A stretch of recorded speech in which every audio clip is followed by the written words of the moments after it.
পাকিস্তান আফগানিস্তান উত্তেজনা কমাতে বড় উদ্যোগ নিল তুরস্ক।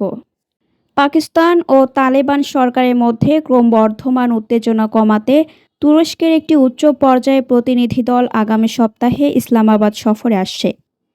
এই সফরের উদ্দেশ্য শান্তিপূর্ণ সমাধানের পথ বের করা। শনিবার দ্য নিউজ এ প্রকাশিত এক প্রতিবেদনে এ তথ্য জানানো হয়। ওমানের জাতীয় দিবস উপলক্ষে আয়োজিত এক সংবর্ধনায় পাকিস্তানের নিযুক্ত তুরস্কের রাষ্ট্রদূত ডক্টর ইরফান নেজিরোগুলো দ্য নিউজকে দেওয়া সাক্ষাৎকারে কথা জানান।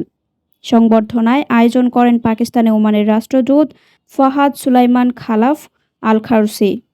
এর আগে এই মাসের শুরুতে আজারবাইজানের বাকুতে পাকিস্তানের প্রধানমন্ত্রী শেখ হাসান শরীফের সঙ্গে বৈঠকে তুরস্কের প্রেসিডেন্ট রিসেপ তাইয়্যিপ এরদোগান এই পরিকল্পিত সফরের কথা প্রকাশ করেছিলেন। ইস্তাম্বুলে পাকিস্তান ও আফগানিস্তানের মধ্যে অনুষ্ঠিত বৈঠকগুলো সম্প্রতি কোনো সমঝোতা ছাড়াই শেষ হয়, কারণ আফগান সরকার তাদের ভূখণ্ডে সক্রিয় সন্ত্রাসী গোষ্ঠীগুলোর বিরুদ্ধে ব্যবস্থা নিতে অনীহা প্রকাশ করে। রাষ্ট্রদূত নেজিরোগলু, যিনি ইস্তাম্বুলে আফগানিস্তান ইস্যুতে ত্রিপক্ষীয় আলোচনা পরিচালনায় গুরুত্বপূর্ণ ভূমিকা রেখেছিলেন, জানান যে পাকিস্তান সফরকারী প্রতিনিধি দলে তুরস্কের গোয়েন্দা প্রধান সহ গুরুত্বপূর্ণ মন্ত্রীরাও থাকবেন।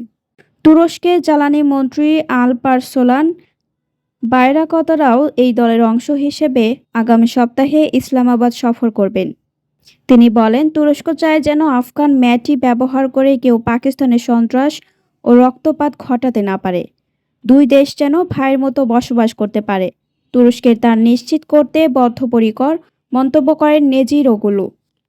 পাকিস্তান ও আফগানিস্তানের মধ্যে উত্তেজনা তীব্র হয় যখন 12 অক্টোবর তালেবান বাহিনী ও ভারত সমর্থিত তেহরিকি তালেবান পাকিস্তান টিটিপি, যা ফিতনা আল খাওয়ারিজ নামেও পরিচিত, পাকিস্তানের উপর আকস্মিক হামলা চালায়।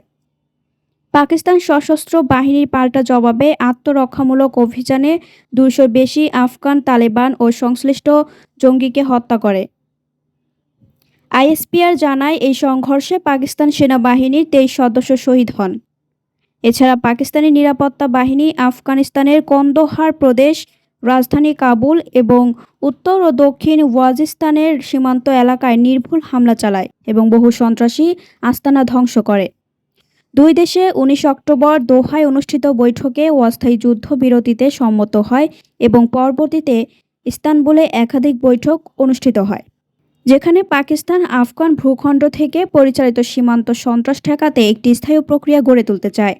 কিন্তু কাবুলের অনমনীয় অবস্থানের কারণে ইস্তাম্বুল বৈঠকগুলো প্রত্যাশিত ফল দিতে ব্যর্থ হয়। পাকিস্তানের অভিযোগ, আফগানিস্তান সরকার বাস্তব সমস্যা সমাধানের বদলে আলোচনাকে পাকিস্তানকে দোষারোপের প্ল্যাটফর্মে পরিণত করেছে। অথচ ইসলামাবাদের মূল উদ্বেগ রয়ে গেছে আফগান ভূখণ্ড থেকে পরিচালিত সন্ত্রাসবাদ। পরবর্তী সংবাদ দেখার জন্য আমন্ত্রণ এবং সাবস্ক্রাইব করে বার্ড নিউজের পাশে থাকুন।